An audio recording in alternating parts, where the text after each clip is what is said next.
Friends, welcome to my channel ગુરુ classes. આજે આપણે ધોરણ 9 English SL section A Vikas assignment paragraph ઉપરથી ક્વેશ્ચન આન્સરની ચર્ચા કરીશું. અગાઉના લેક્ચરમાં આપણે યુનિટ 1, 2, 3 ની ચર્ચા કરી હતી.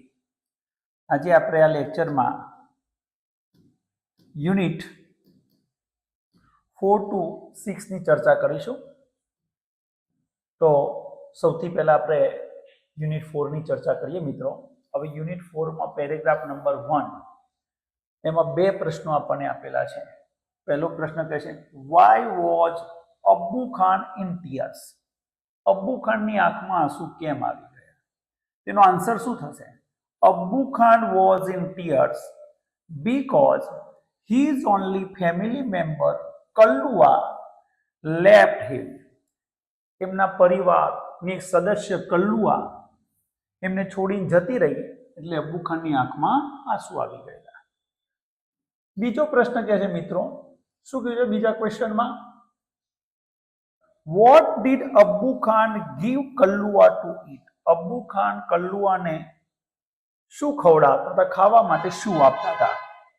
આન્સર છે Abbu Khan gave કલ્લુઆ green juicy grass and tasty grain to eat. તો અબ્બુ ખાન કલ્લુઆને ખાવા માટે જ્યુસી ગ્રાસ અને ટેસ્ટી અનાજ આપતા હતા. યુનિટ 4 પેરેગ્રાફ નંબર 2 એની આપણે ચર્ચા કરીએ મિત્રો. હવે શું કહે છે એમાં? Who was Govinda? ગોવિંદા કોણ હતો? Govinda was Abbu Khan's neighbour. ગોવિંદા એ અબ્બુ ખાનનો પડોશી હતો. સેકન્ડ ક્વેશ્ચન છે, what was Abbu Mia doing? Abbu Mia શું કરી રહ્યા હતા? તેનો આન્સર શું થશે? Abbu Mia was talking with his family member Chandni. Abbu Khan એમના પરિવારના સદસ્ય ચાંદની સાથે વાતો કરી રહ્યા હતા. શું કરી રહ્યા હતા? વાતો કરી રહ્યા હતા. યુનિટ 4 પેરેગ્રાફ નંબર 3 જોઈએ મિત્રો. શું કહે છે ત્રીજો પેરેગ્રાફ? એનો first question, why did Chandni become thin? Chandni કેમ પાતળી થઈ ગઈ ભાઈ? તેનો આન્સર છે Chandni became thin because it stop eating green grass and tasty grains. કારણ એને જે લીલું ઘાસ હતું, જે સ્વાદિષ્ટ દાણા હતા, એ બધું ખાવાનું બંધ કરી દીધું એટલે એ પાતળી થઈ ગઈ. સેકન્ડ ક્વેશ્ચન કે છે, what did Chandni stare at? Chandni શું જોયા કરતી? શાની સામે ટીકીને જોયા કરતી? એનો આન્સર છે Chandni stare at the hills bathing in the sunlight or playing with the clouds. તો ચાંદની જે સૂર્યપ્રકાશમાં જે પેલા પહાડો સ્નાન કરતા હતા સૂર્યપ્રકાશથી, અથવા જે પહાડો વાદળો સાથે રમતા હતા, એની સામે ટીકીને જોયા કરતી.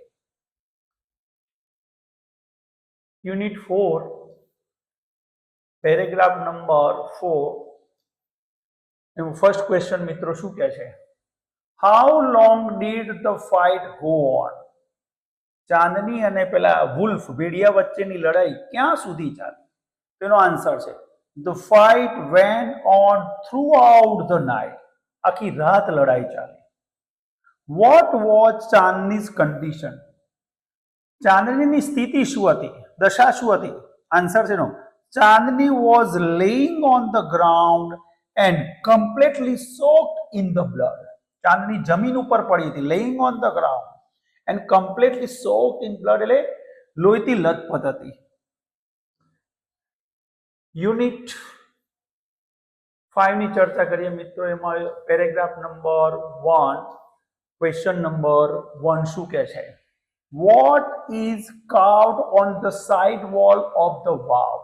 વાવની જે બાજુની દિવાલો પર શેની કોતરણી કરવામાં આવી છે? તેનો આન્સર છે around 800 sculptures are carved on the side wall of the wall. એની સાઈડની દિવાલો પર લગભગ 800 જેટલા શિલ્પો કોતરવામાં આવેલા છે. સેકન્ડ ક્વેશ્ચન છે how many storage does the vav have?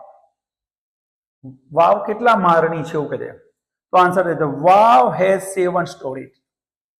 વાવને 7 માળ છે. કેટલા માળ છે ભાઈ? 7 માળ. Unit 5 question number paragraph number 2 question number 1 શું કહે છે? How does the sculpture present Parshuram? પરશુરામને અહીંયા કઈ રીતે દર્શાવવામાં આવે છે? The sculpture present Parshuram with soft and gentle expression. અહીંયા પરશુરામ આમ તો ક્રોધિત હોય પણ અહીંયા પરશુરામને કેવા બતાવે છે? Soft and gentle expression. સૌમ્ય નરમ સ્વભાવના અહીંયા દર્શાવવામાં આવે છે. What is the statue of Rama rare? Sorry, why is the statue of Rama rare? અહીંયા રામ ભગવાનની જે સ્ટેચ્યુ આપી છે કેમ રેર, દુર્લભ કયું છે?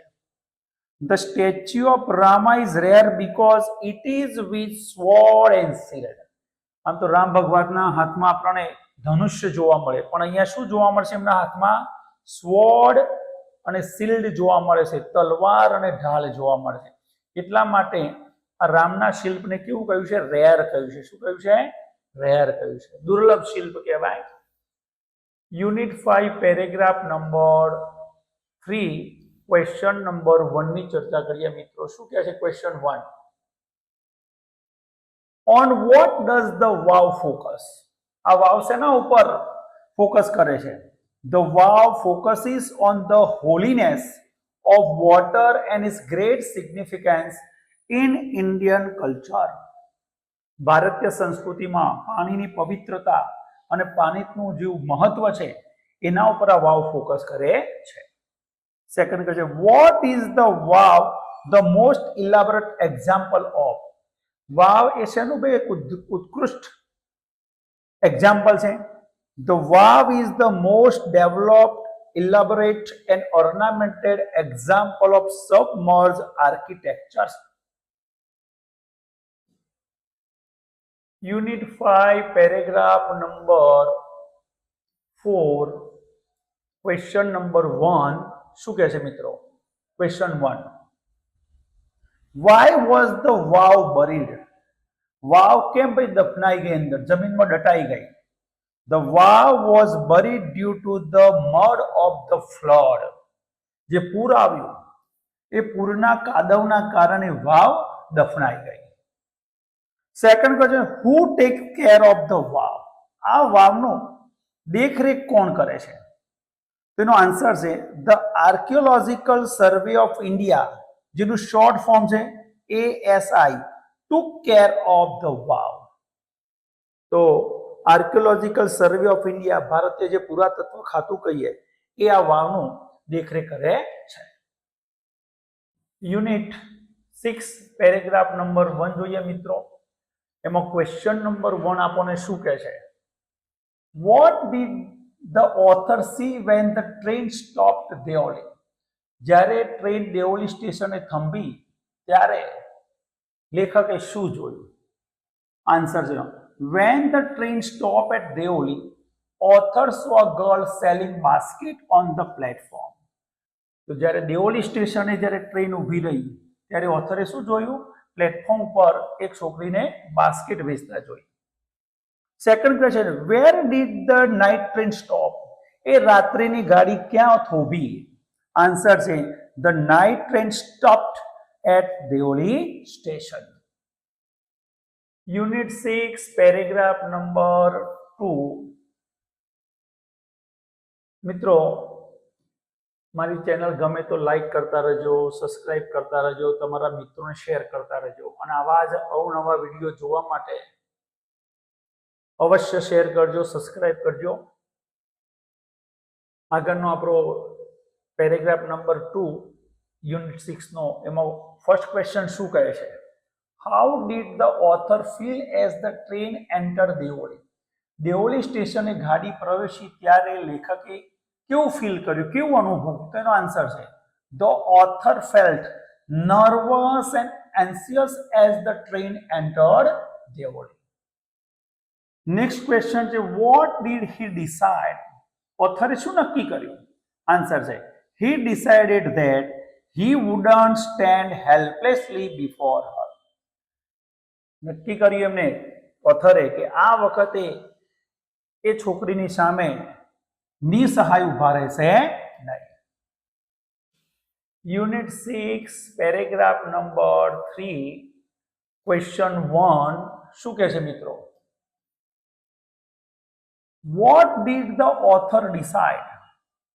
Answer છે no. The author decided that one day he would have to break his journey. There he would spend a day in the town, make inquiries about the girl. એટલે મિત્રો અહીંયા આપણે માયની જગ્યાએ શું કરીશું? his journey થશે. શું થશે? his journey.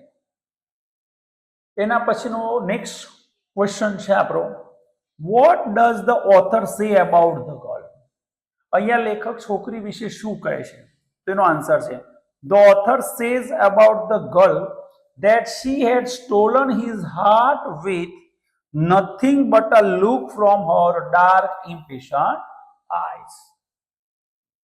Paragraph number 4 unit 6 નો પેરેગ્રાફ નંબર 4 જોઈએ મિત્રો.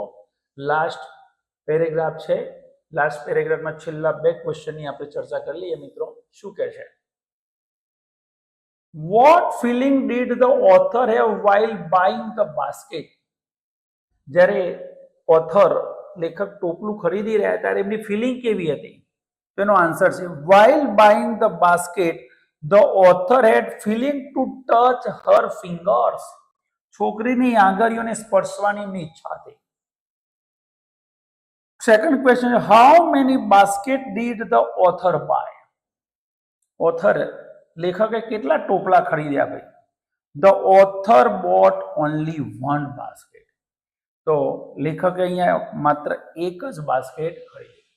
મિત્રો તો અહીંયા આપણે જે પેરેગ્રાફ ઉપરથી ક્વેશ્ચન આન્સર આપણે યુનિટ 4 to 6 ની આજે આપણે ચર્ચા કરી.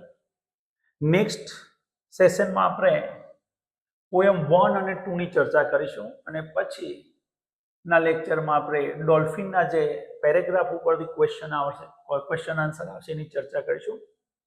મિત્રો ચેનલ ગમે તો લાઈક કરજો, શેર કરજો અને સબસ્ક્રાઇબ અવશ્ય કરજો. બધા મિત્રોને રામ રામ. આપણે નેક્સ્ટ લેક્ચરમાં મળીએ. બરાબર છે? Take care.